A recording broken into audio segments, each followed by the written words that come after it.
Sebagai salah satu negara agraria terbesar di dunia, di mana industri pertanian menjadi sektor kedua penyumbang terbesar dalam produk domestik bruto Indonesia yang sebanyak 13,28%. Permintaan produk pertanian juga akan meningkat seiringan peningkatan populasi dunia pada 7,8 miliar pada tahun 2020 menjadi 9,7 miliar pada tahun 2050. Hal tersebut membuktikan bahwa Indonesia memiliki potensi besar dalam mengembangkan inovasi-inovasi pada sektor agrikultur. Pertumbuhan besar-besaran pasar global secara khusus disumbangkan oleh meningkatnya tuntutan dalam perawatan pribadi, makanan, dan bahan kimia industri. Secara keseluruhan, meningkatnya permintaan bahan kimia berbasis bio dan berkelanjutan dipicu oleh kesadaran yang muncul akan bahan-bahan yang ramah lingkungan dan aman adalah pendorong penting yang mempercepat pertumbuhan yang kuat di pasar oleokimia di tahun-tahun yang akan datang. Ukuran pasar global oleokimia adalah sebanyak 33,65 miliar US dollar pada tahun 2021 dan diproyeksikan tumbuh menjadi 52,04 miliar pada tahun 2028 dengan CAGR sebesar 6,4%. Berdasarkan hasil identifikasi permasalahan yang telah dilakukan sebelumnya, maka kami dapat menyimpulkan bahwa PT Pupuk Kaltim Timur perlu membuka lini bisnis usaha baru untuk menciptakan inovasi dalam penciptaan diversifikasi produk perusahaan.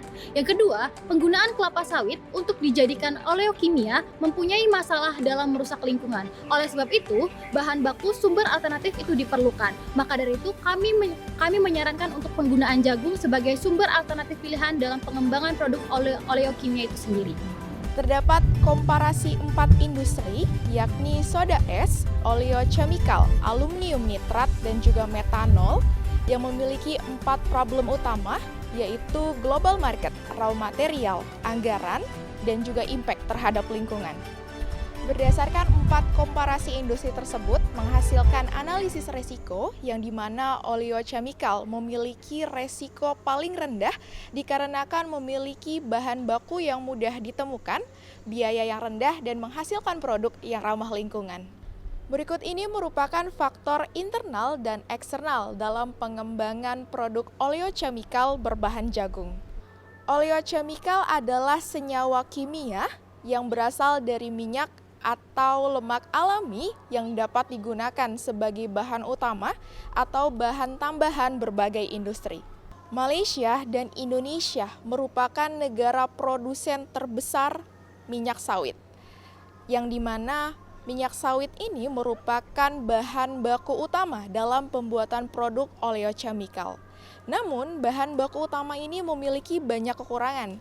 Salah satunya adalah rusaknya ekosistem lingkungan karena harus membakar lahan untuk membuka lahan. Maka dari itu, perlu adanya inovasi yang lebih ramah lingkungan, yakni melalui jagung. Khususnya, jagung varietas Pionir Bison dan juga jagung varietas Sumo dengan mengadopsi sistem irigasi dan pemupukan melalui teknologi Litage Internasional.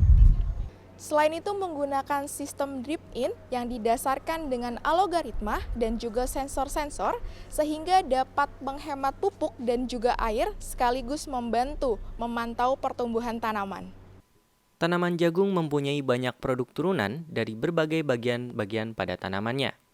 Antara lain, daun jagung. Panjang daun jagung bervariasi antara 30 hingga 150 cm dan lebarnya 4 sampai dengan 15 cm. Daun jagung dapat diolah menjadi pakan ternak, pupuk kompos, dan kerajinan anyaman. Buah jagung mempunyai beberapa subbagian.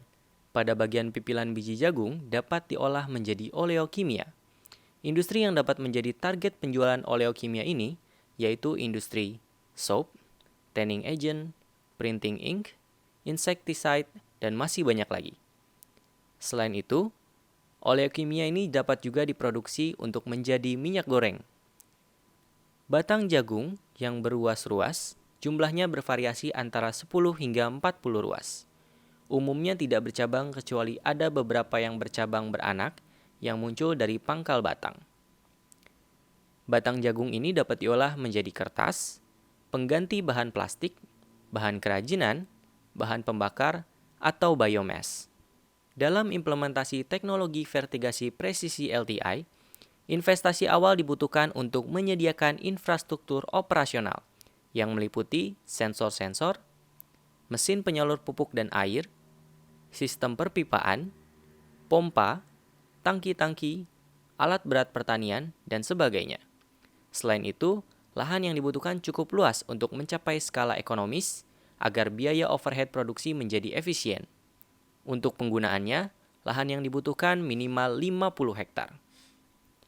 Sistem LTI sedang dalam tahap inisiasi awal untuk diimplementasikan di Lombok Utara.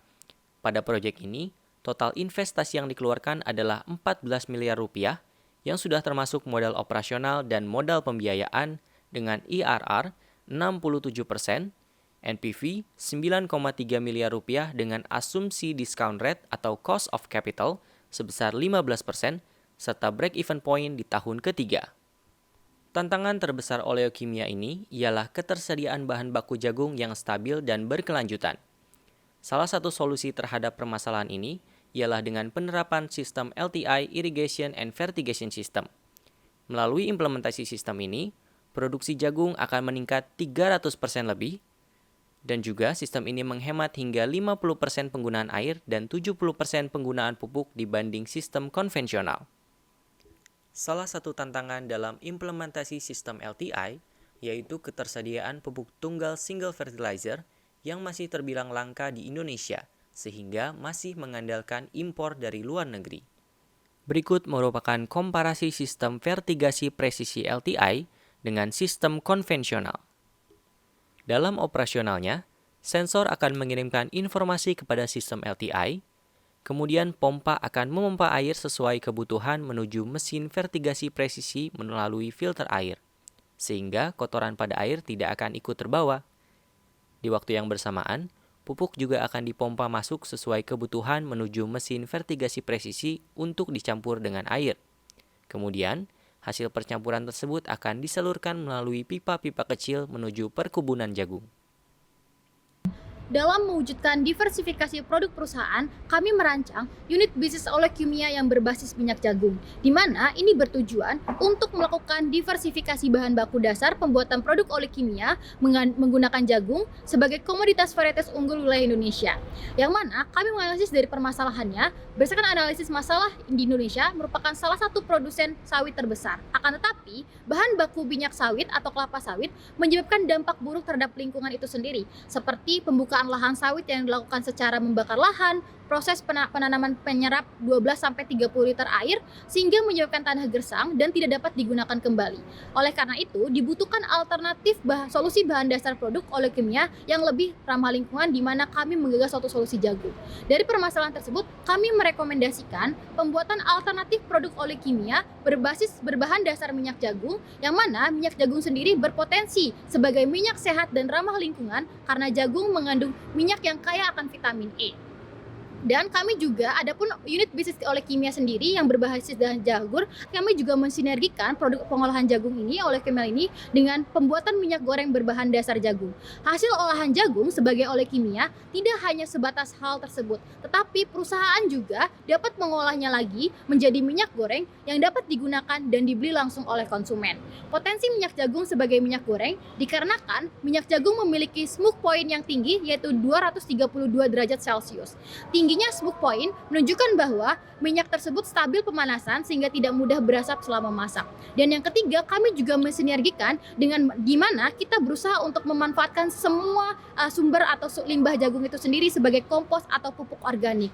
Selain memanfaatkan jagung sebagai bahan dasar oleokimia dan minyak goreng, limbah jagung juga dapat dimanfaatkan atau diolah oleh perusahaan untuk menjadi pupuk organik berupa kompos yang akan sangat berperan penting dalam siklus produksi tanaman karena bermanfaat bagi tanah dan tanaman dalam hal memperbaiki struktur dan pH tanah, serta mampu meningkatkan kehidupan mikroba unsur mikrotanah itu sendiri.